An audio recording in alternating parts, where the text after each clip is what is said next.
L'univers est vaste, merveilleux et fascinant. Mais pour ceux qui vont dans l'espace à la recherche du grand frisson, le voyage pourrait bien être sans retour. C'est un endroit dont vous pouvez très bien ne pas revenir. Ou en tout cas, pas tel que vous étiez en partant. Nous allons aller là où personne n'a jamais osé s'aventurer. Nous allons faire un voyage virtuel dans les endroits les plus mortels de notre galaxie et au-delà.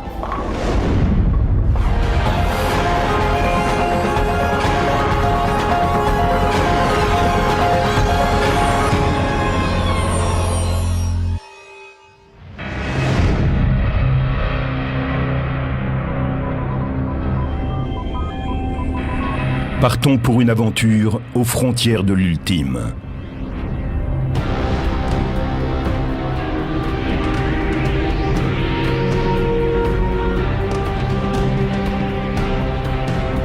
Celui qui veut traverser les jungles galactiques doit passer par des zones cosmiques en pleine effervescence.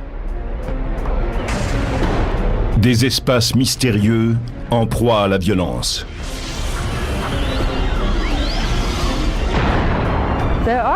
Ce sont en effet des endroits dangereux. On y trouve des phénomènes énergétiques beaucoup plus puissants qu'une bombe atomique en train d'exploser. Infiniment plus puissants. L'univers est un espace très brutal. Il semble déjà qu'il soit né d'une terrible explosion appelée le Big Bang, et toutes sortes de processus d'une grande violence s'y produisent.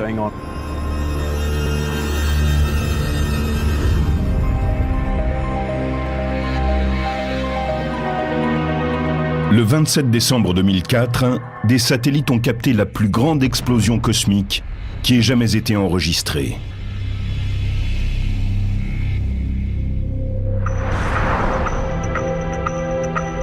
Située à 30 000 années-lumière, elle a eu le pouvoir d'altérer à un moment l'atmosphère supérieure de notre planète.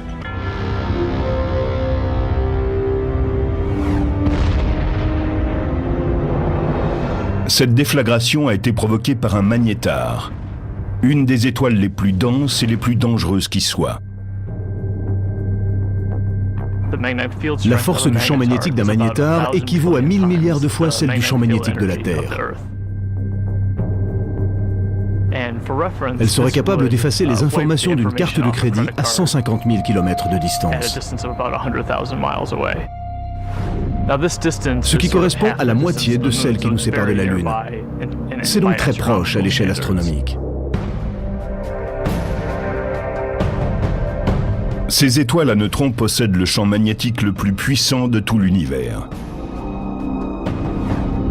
Les spécialistes ont confirmé la présence de 12 d'entre elles dans notre galaxie, mais elles pourraient être plus nombreuses.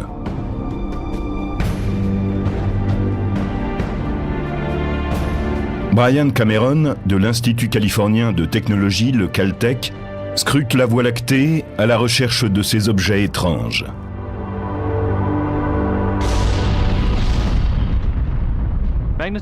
Les magnétars sont une catégorie particulière d'étoiles à neutrons.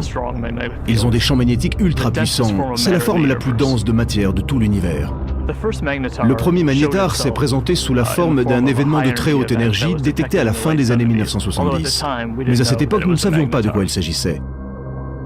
Il a fallu attendre le début des années 1990 pour que les chercheurs émettent l'idée que ces objets étaient dominés par des champs magnétiques. Et c'est ainsi qu'a été validée la théorie du magnétar.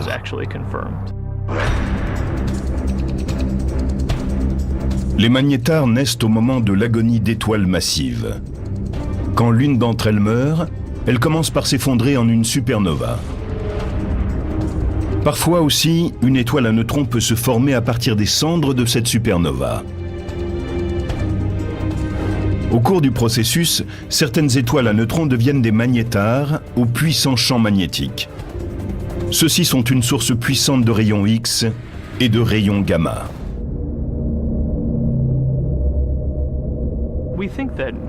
Nous pensons que les étoiles à neutrons ordinaires ont pour origine des étoiles dont la masse est 10 ou 20 fois celle du Soleil. Et nous avons la preuve que les magnétars sont nés d'étoiles sans doute plus massives, faisant 40 fois la taille du Soleil. Une étoile d'une telle masse serait trop lourde pour donner naissance à une étoile à neutrons. Au contraire, sa masse s'effondrerait en un trou noir. Pour qu'il y ait un trou noir, il faut qu'il y ait une accumulation d'une certaine masse et d'un certain volume. Et je ne sais pas pour quelle raison ces étoiles en sont capables. Selon une théorie, certaines étoiles massives suivraient un régime amaigrissant avant d'exploser sous forme de supernova. Elles perdraient ainsi 90% de leur masse. Si bien qu'au lieu de s'effondrer en un trou noir, l'étoile amaigrie deviendrait une étoile à neutrons avec d'immenses pouvoirs magnétiques. Quand la force magnétique atteint une puissance extrême, elle déforme la croûte du magnétar et produit des événements sismiques qu'on appelle les tremblements d'étoiles.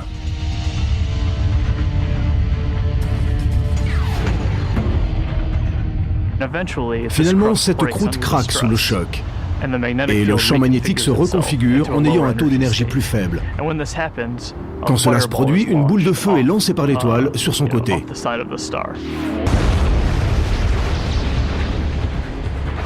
Les tremblements à la surface de l'étoile à neutrons sont donc provoqués par la montée de ces embrasements géants.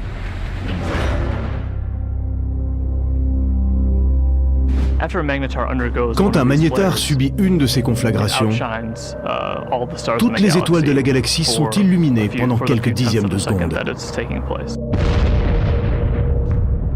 À l'intérieur de ces embrasements géants se produisent de brèves explosions de rayons gamma qui se déplacent à la vitesse de la lumière. Ces bouffées géantes d'énergie sont des explosions de rayons gamma. Elles durent moins d'une seconde.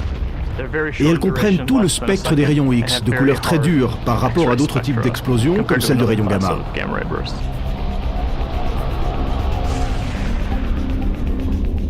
Si un voyageur de l'espace quittait sa trajectoire et avait la malchance de passer à 750 km de l'un de ces objets massifs, les conséquences seraient terrifiantes.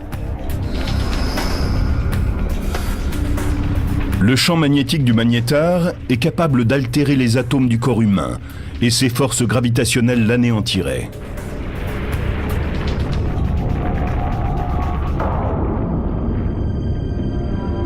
Mais à quelle distance un magnétar peut-il causer des dégâts dans notre système solaire ?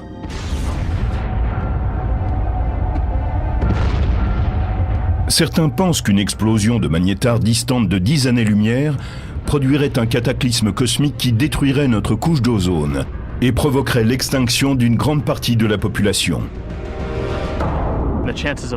La probabilité qu'un tel événement se produise est très faible. C'est même pratiquement impossible. C'est comme si une étoile ordinaire traversait le système solaire. Or, nous savons que cela n'a jamais eu lieu.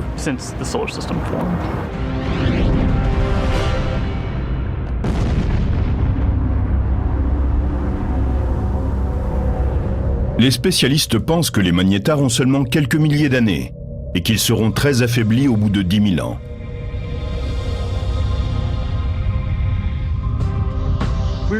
Nous commençons juste à comprendre le cycle de vie des magnétars. Nous pensons qu'ils sont très récents. Mais quel âge ont-ils ? Cela reste une question.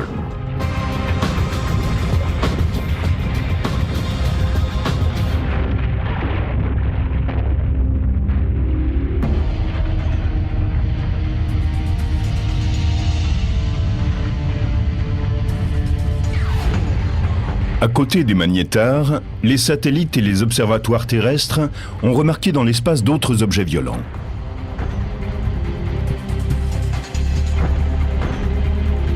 Des spécialistes ont confirmé l'existence d'une force fantomatique tellement puissante qu'elle pourrait bien être le phénomène le plus pervers de l'univers.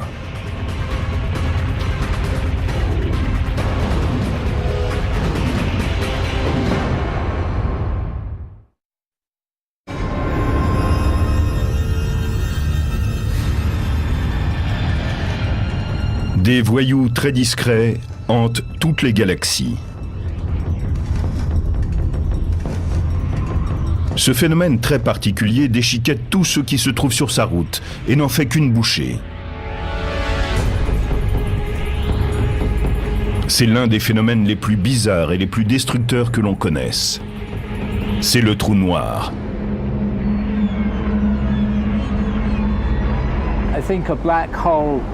Je pense qu'un trou noir est l'endroit le plus violent de l'univers. C'est comme si on passait une frontière et qu'on ne puisse pas revenir en arrière. Ce doit être comme une attraction fatale.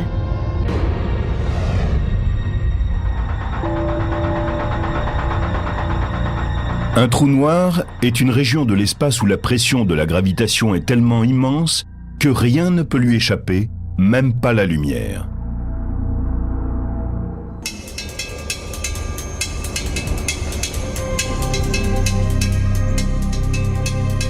L'astrophysicienne et triathlète Feria Lozel tente de percer à jour les mystères qui entourent ces forces cosmiques insaisissables.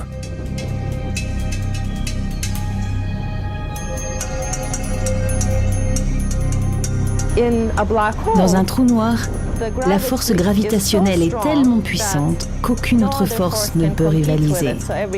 Et tout s'effondre en un seul point. Feria Lozel dit que tout ce qui s'approche d'un trou noir y tombera, victime des effets de marée implacables provoqués par la gravitation. Imaginez que vous nagiez dans une piscine. Il n'y a pas de courant. Vous pouvez aller dans la direction où vous voulez. Maintenant, on vous retire de là et on vous met dans une rivière. Imaginez que le courant y soit beaucoup plus fort. Vous ne pouvez aller que dans le sens du courant. L'espace qui se trouve autour du trou noir agit comme dans cette rivière en furie. Vous ne pourrez jamais combattre l'énorme énergie qui vous entraîne.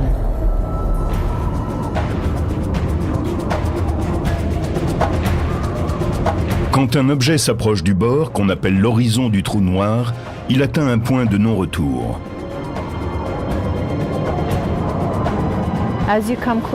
En vous rapprochant de l'horizon du trou noir, vous vous rapprochez de ce mouvement extrêmement rapide qui anime l'espace qui est en dessous de vous.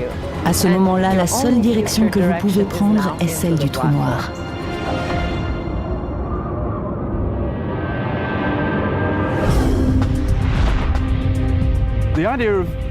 Les trous noirs sont extrêmement mystérieux. C'est un endroit dont vous pouvez très bien ne pas revenir, ou en tout cas, pas tel que vous étiez en partant.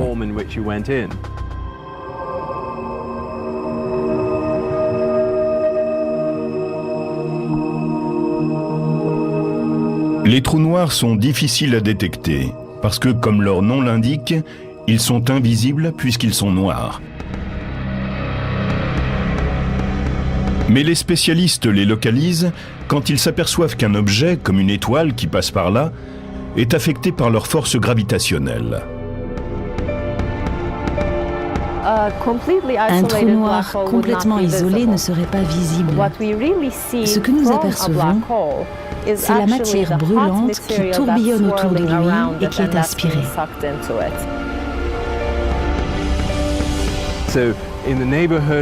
À la périphérie de ces objets très puissants, vous allez avoir tout un tas de radiations qui résultent du fait que le trou noir presse la matière, l'étire et la tord quand il l'absorbe. Les trous noirs avalent tout ce qui est à leur portée. Et il y en a des milliards qui rôdent dans l'univers.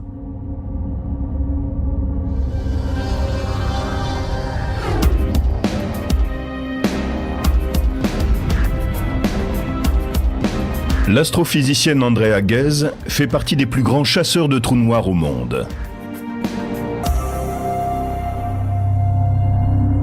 Les trous noirs ne sont pas très sélectifs.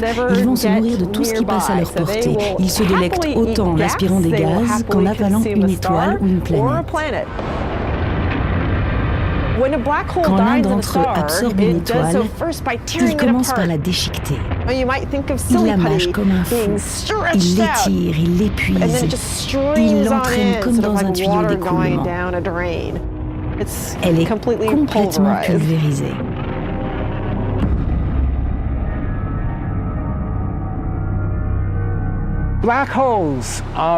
Les trous noirs naissent de l'effondrement du noyau d'une étoile massive, un objet dont la masse est 25 ou 30 fois plus importante que celle du Soleil, voire plus.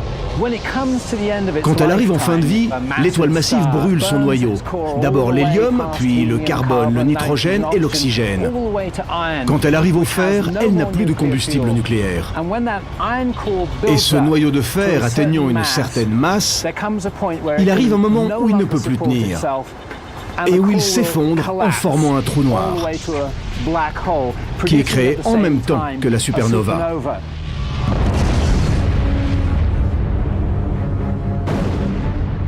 La supernova explose en émettant des quantités d'énergie, si bien que tout ce qui est à proximité est anéanti.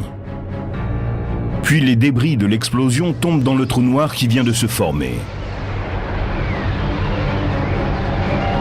Et il semble que la clé de l'attraction du trou noir soit la force de la gravitation. La force gravitationnelle va attirer les objets alentour comme elle fait tourner les planètes autour du Soleil. En fait, les étoiles vont tourner en orbite autour du trou noir pendant une grande partie de leur vie sans être aspirées. Elles sont parfaitement en sécurité tant que l'attraction fatale ne s'exerce pas sur elles. Mais si elles s'aventurent trop près, tout près du bord, elles sont avalées.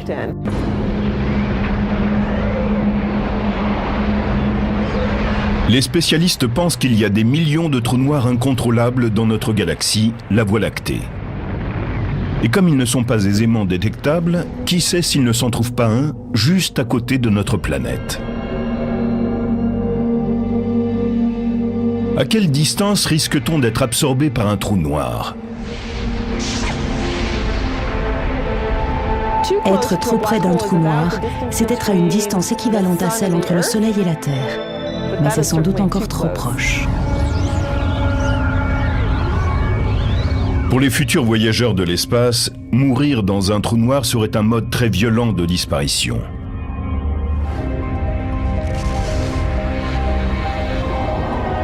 La manière dont le monstre vous détruirait dépend de sa taille, car on compte deux catégories différentes de trous noirs. La plupart d'entre eux sont des trous stellaires, dont la masse est 5 à 30 fois celle du Soleil.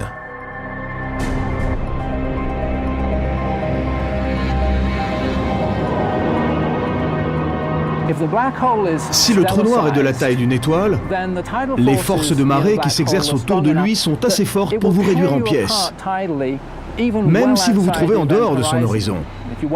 Si vous deviez tomber dans un trou noir, il vaudrait mieux que ce ne soit pas dans l'un de ceux-ci.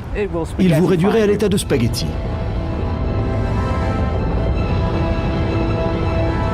Mais à côté des trous noirs stellaires, on trouve de véritables monstres. Leur masse est des millions, voire des milliards de fois plus importante que celle du Soleil. Et les scientifiques pensent que ces géants occupent le centre de chaque galaxie, y compris la nôtre.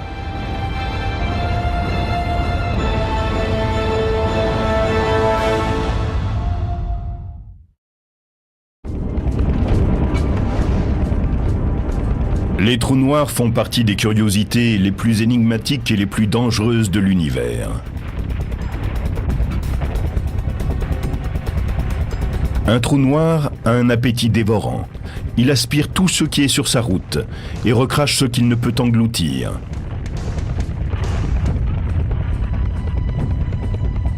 Aujourd'hui, les scientifiques ont découvert qu'il y avait des trous noirs supermassifs, qui sont des millions de fois plus importants que leurs cousins stellaires.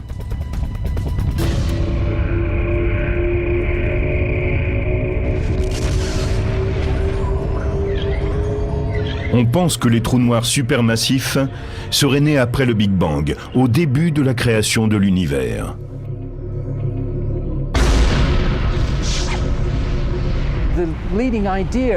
À leur naissance, lors de l'effondrement du cœur d'une étoile massive, ils seraient nés sous forme de trous noirs stellaires. Puis ils auraient grandi en se nourrissant essentiellement du gaz d'autres galaxies, avec lesquelles ils seraient entrés en collision.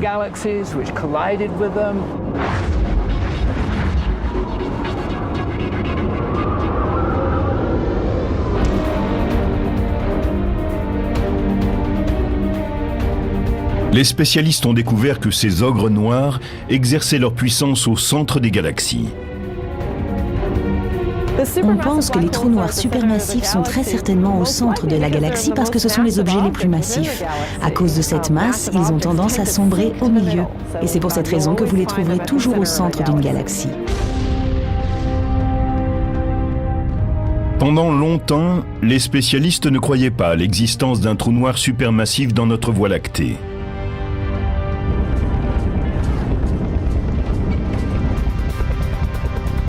Mais en 1995, l'astrophysicienne Andrea Ghez décide de prouver le contraire.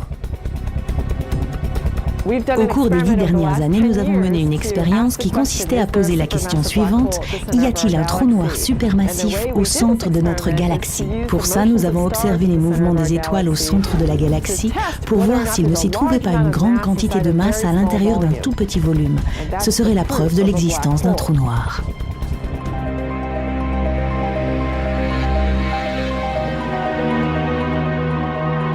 L'observatoire Keck à Hawaï abrite un des plus grands télescopes du monde. C'est là qu'Andrea Ghez a commencé à utiliser une technologie révolutionnaire appelée l'optique adaptative qui permet de capter des objets extrêmement éloignés.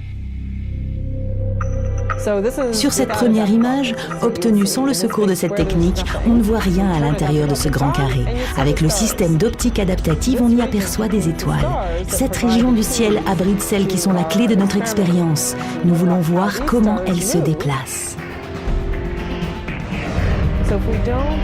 Andrea Ghez a remarqué qu'un vaste amas d'étoiles tournait autour d'un objet invisible au centre de notre galaxie et qu'elle se déplaçait à une vitesse inhabituelle.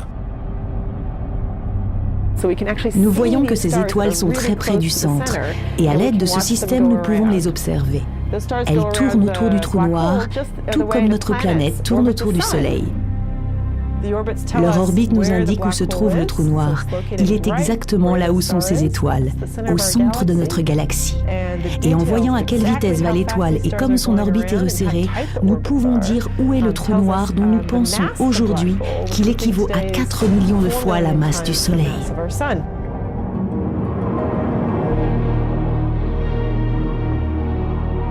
Andrea Ghez a accompli un véritable exploit en confirmant la présence d'un trou noir supermassif au cœur de notre galaxie. C'était très exaltant de découvrir ce trou noir supermassif au centre de notre galaxie. C'était la réponse à ce que nous cherchions. Nous avons posé la question: y a-t-il un trou noir? Et nous avons conçu une expérience qui a permis de le capter.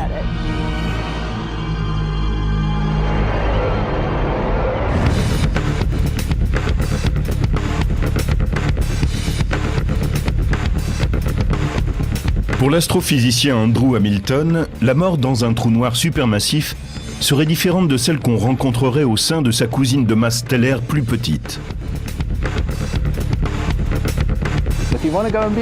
Si vous voulez aller là-bas en touriste et vivre cette expérience extrême qui consiste à tomber à l'intérieur d'un trou noir et à découvrir ce qu'il s'y trouve, faites donc un tour dans un trou noir supermassif. C'est ce qu'il y a de mieux.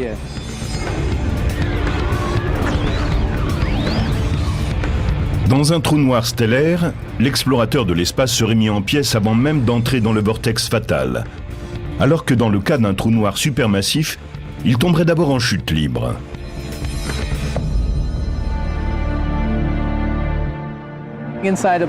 Si la masse d'un trou noir supermassif est plus importante, sa taille l'est aussi. Ce qui signifie que les forces de marée sont assez faibles et que vous pourriez passer son horizon et tomber dans le trou noir sans être déchiqueté par l'effet de la force gravitationnelle. Mais au fond du trou noir, la force centrifuge issue de la rotation du trou noir produit une réaction. Et s'il y a la moindre matière à l'intérieur, alors ce qui tombe dans le trou noir va entrer en collision avec ce qui essaye d'en sortir. Et ce choc d'énergie va produire un tourbillon inimaginable de plasma très chaud et très dense. Dans ce cas, vous êtes destiné à être rôti.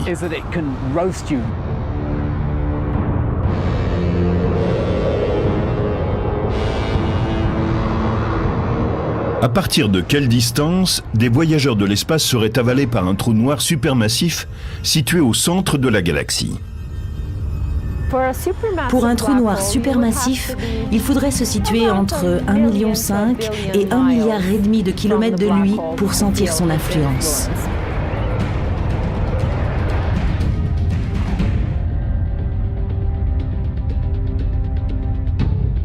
Au cours des années, le télescope à rayons X Chandra a capté les trous noirs supermassifs de notre galaxie. Ils grignotent de la matière cosmique, mais ne s'empiffrent pas comme les autres trous noirs supermassifs. Comparé à d'autres, notre trou noir est aujourd'hui inactif. Notre galaxie n'a que peu de gaz en son centre. Aussi, n'a-t-il quasiment rien à se mettre sous la dent. Il ne mange pas grand-chose. Il est à la diète. Le trou noir supermassif de notre galaxie semble être réduit au jeûne. Ceci est en partie dû au fait qu'en vieillissant, la galaxie a de moins en moins de matière à lui fournir.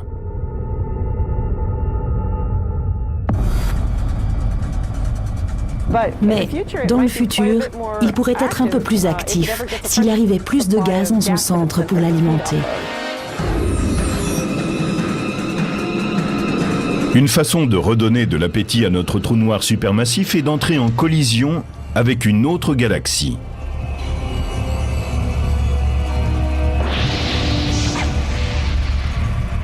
Cela vous semble-t-il impossible?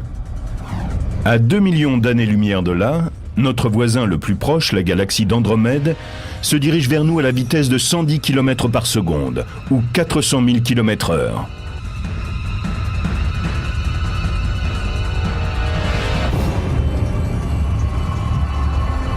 Selon les spécialistes, les deux galaxies entreront un jour en collision. Et sous le choc, la plus grande galaxie peut s'engager dans un des actes les plus primitifs que l'univers connaisse.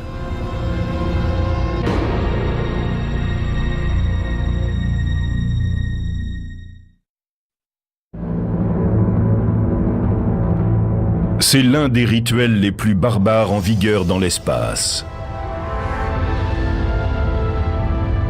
Une galaxie plus vaste peut en dévorer une plus petite qu'elle.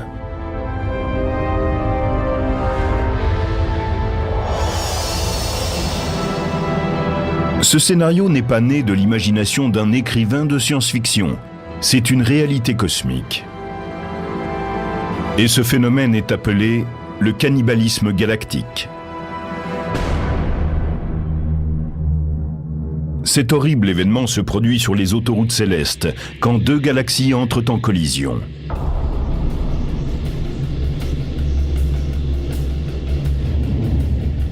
Elles peuvent alors se mélanger au cours d'une fusion barbare. C'est très violent pour la galaxie. Elle est réduite en lambeaux.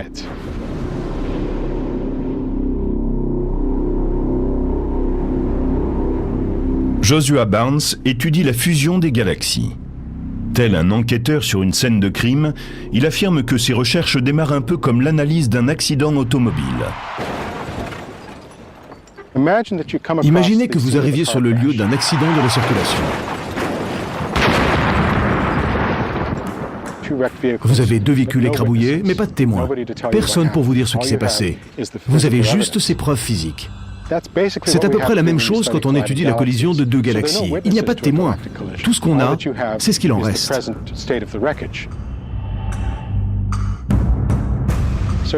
Il faut donc mener une sorte d'enquête pour tenter de reconstituer ce qui s'est passé sur la base de ce qu'on a aujourd'hui. Si le choc avait été frontal, vous le sauriez, parce que l'avant des véhicules serait en morceaux. Mais si le choc a été latéral, ce qui est le plus probable dans le cas des galaxies, l'épave aura un aspect tout différent, et il vous restera à interpréter ce que vous constatez. Qu'est-ce qui provoque la fusion des galaxies? C'est la gravitation. Dans l'univers, tout tombe en chute libre à travers l'espace. Quand vous avez deux objets aussi importants que des galaxies, leur force de gravitation les pousse l'une vers l'autre, et elles tombent l'une dans l'autre. C'est la seule force de gravitation qui pousse ainsi les objets. Les galaxies que l'on voit aujourd'hui entrer en collision sont, pour la plupart d'entre elles, destinées à se rencontrer depuis plus de 10 ou 15 milliards d'années. Mais c'est maintenant seulement que le choc se produit.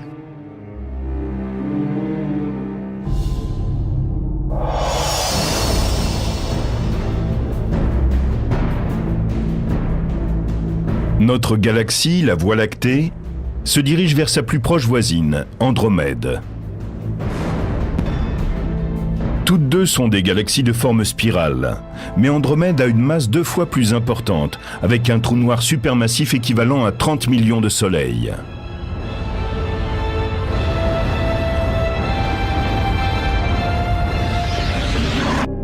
C'est comme une sorte de ballet. Vous voyez 2 galaxies qui se rapprochent. Elles dansent l'une autour de l'autre, vont de plus en plus vite, sont de plus en plus proches, et elles finissent par fusionner. Mais au moment de l'impact, ces danseurs galactiques exécuteront davantage qu'une pirouette.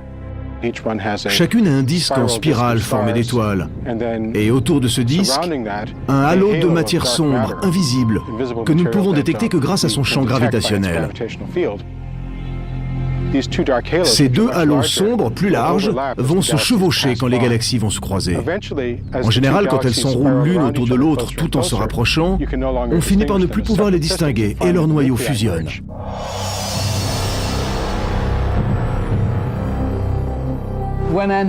Quand Andromède et la Voie lactée se rencontreront, on assistera à la plus grande collision qu'ait jamais connue notre galaxie en 5 milliards d'années. La bonne nouvelle, c'est que dans le système solaire, nous sommes aux premières loges. Les 2 galaxies, leurs disques spiraux, se déchireront pour donner des formes fantastiques sous l'effet de marée.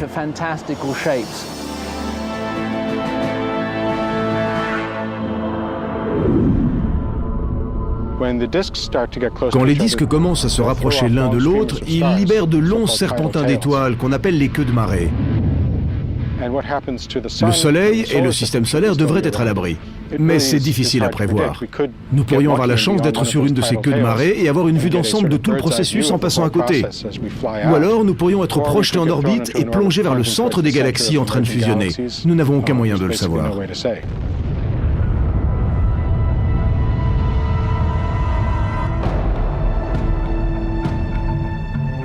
Pendant la fusion, si notre système solaire se déplace à travers les franges extérieures d'Andromède, nous pourrions ne rien remarquer.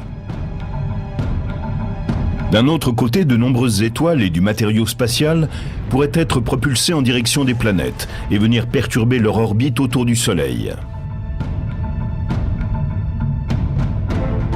Toute la galaxie pourrait même devoir affronter un cataclysme cosmique.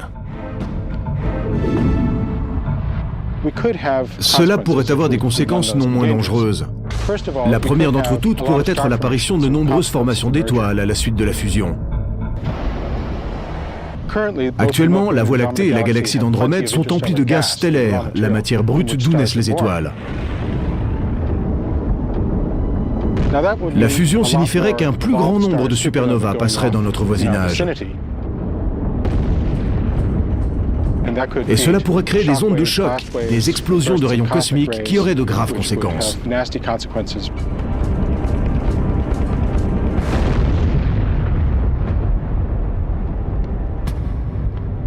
Après la fusion, le destin de notre système solaire serait incertain.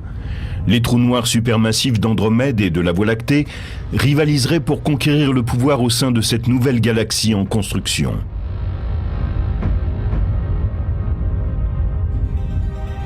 Quand elles fusionneront, elles donneront naissance à une nouvelle galaxie. Et ces 2 trous noirs supermassifs formeront une spirale au centre de celle-ci. Pendant un court instant, ils seront un trou noir binaire. Et ces trous noirs commenceront à absorber le gaz. Au fur et à mesure où les objets seront attirés par la collision, le gaz tombera dans ces trous noirs. Ils vont se mettre en marche et émettre des radiations. Mais il sera possible d'assister à de vrais feux d'artifice, puisque les trous noirs seront alimentés par la matière qui tombera. C'est une réelle possibilité. À ce moment-là, pour admirer le processus, il faudrait être sur une de ces queues de marée et avoir échappé à la collision.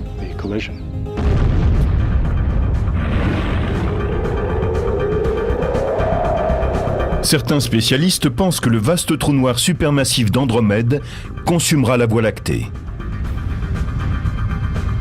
Les 2 trous noirs vont former au centre une spirale et devenir un trou noir binaire, avant de fusionner l'un avec l'autre pour devenir un trou noir supermassif encore plus grand.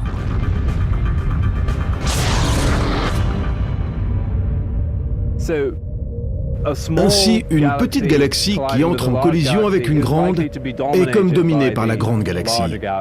Elle verra la plus grande partie de son matériau absorbé par cette galaxie et sera consumée par elle.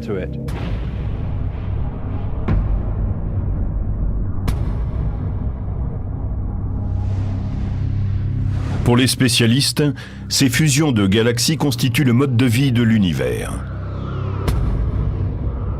Les galaxies contemporaines, y compris la Voie lactée, se sont agrandies en avalant de plus petites galaxies. La Voie lactée possède un renflement central composé d'étoiles qui sont probablement les vestiges d'une collision ancienne.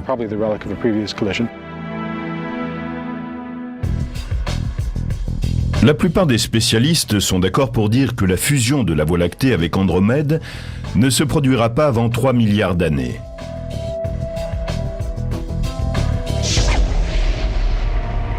Mais il peut y avoir des dangers plus immédiats. Nous avons à des millions d'années-lumière des voisines, des galaxies hyperactives qui sont particulièrement violentes.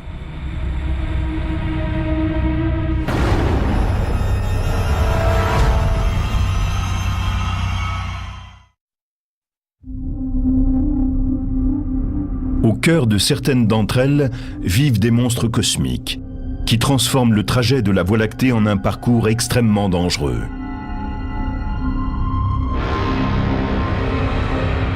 Les quasars sont des objets bizarres. Leur puissance leur vient d'un trou noir supermassif qui avale en permanence de grandes quantités de matière, plus de 10 à 20 étoiles chaque année. Au cœur de ces objets vit un grand trou noir.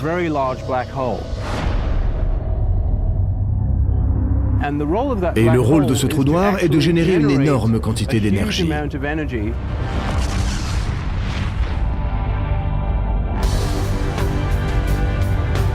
Les quasars sont les mécanismes les plus efficaces du cosmos. Ils émettent plus de puissance que 100 galaxies normales. Et ils sont 10 milliards de fois plus vastes que le Soleil.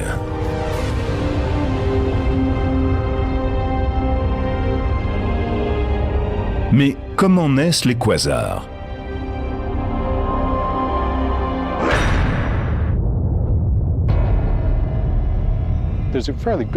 Il y a une relation directe entre les dernières étapes de la fusion galactique et ce qu'on appelle le phénomène des quasars. Si la Voie lactée et Andromède entraient en collision, nous pourrions avoir un quasar actif au centre des galaxies en fusion, pendant 10 ou même 100 millions d'années. Et il produirait près de 100 fois plus d'énergie qu'une galaxie normale. En étant sur une orbite qui nous conduise au centre de la galaxie, nous nous rapprocherions de ce quasar et nous serions alors brûlés. Le mot quasar signifie source quasiment stellaire, autrement dit émetteur d'ondes radio qui ressemble à une étoile. Le mot a été inventé alors que le quasar était encore un mystère. Nous savons aujourd'hui que ces objets ne sont pas le moins du monde des étoiles.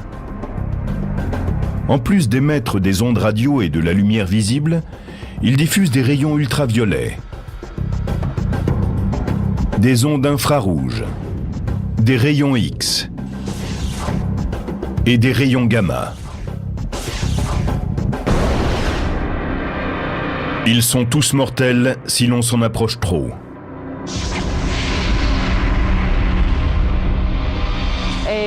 Le quasar est un trou noir supermassif qui agit à très longue distance. Il est puissant, il émet de la lumière et nous pouvons l'observer dans de nombreuses catégories d'ondes. Les quasars ont été décelés pour la première fois dans les années 60. Mais les radiotélescopes devenant de plus en plus performants, les astronomes ont découvert que de puissants jets s'échappaient de certains d'entre eux. Ceux-ci sont appelés des blazars. C'est sans doute un des phénomènes les plus violents de l'univers.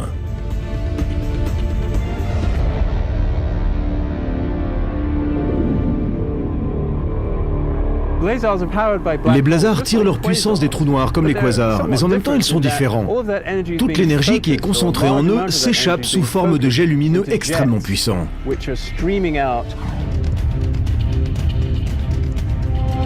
Le jet de plasma du blazar produit une radiation sous forme d'onde couvrant un spectre qui va de l'onde radio jusqu'au rayon gamma.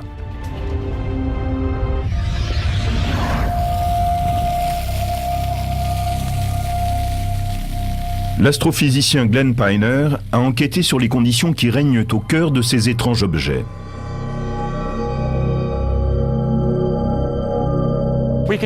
Nous pouvons utiliser cette fontaine pour visualiser la forme d'un blazar.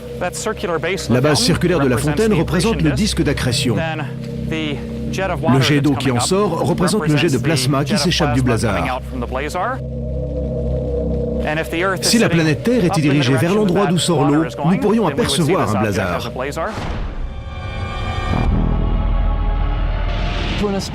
Pour un astronome, c'est comme fixer une lance à incendie.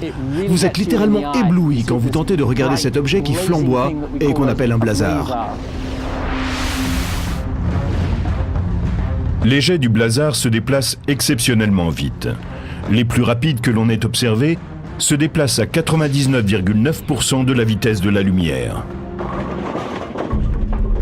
Si vous prenez un petit objet comme cette boule de bowling et que vous voulez l'accélérer jusqu'à 99,9% de la vitesse de la lumière, vous auriez à lui fournir toute l'énergie produite dans le monde en une semaine pour lui impulser cette vitesse.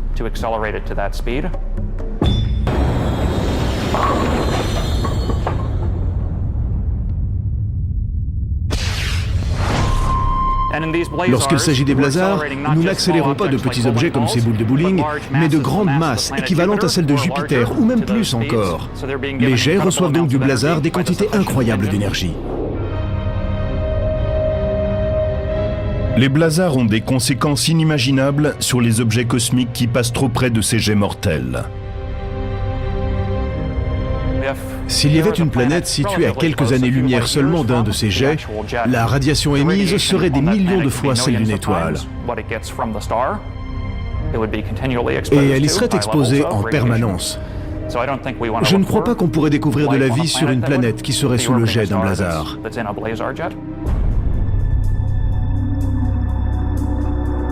À l'heure actuelle, les spécialistes réunissent les radiotélescopes du monde entier pour disposer du grossissement nécessaire pour zoomer sur le jet d'un blazar. Pour vous donner une idée de ce dont nous avons besoin, il faudrait atteindre un grossissement qui permettrait de lire de New York le journal que quelqu'un tiendrait à Los Angeles. Nous aimerions voir le trou noir le plus près possible pour expliquer la façon dont ces jets sont accélérés et portés à de telles vitesses. Et nous aimerions aussi savoir de quoi exactement sont faits ces jets, car nous l'ignorons encore aujourd'hui.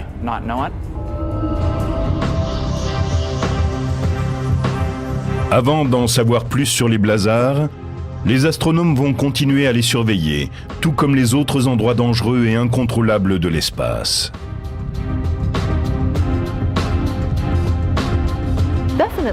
Il est vrai que des événements violents se produisent dans l'univers.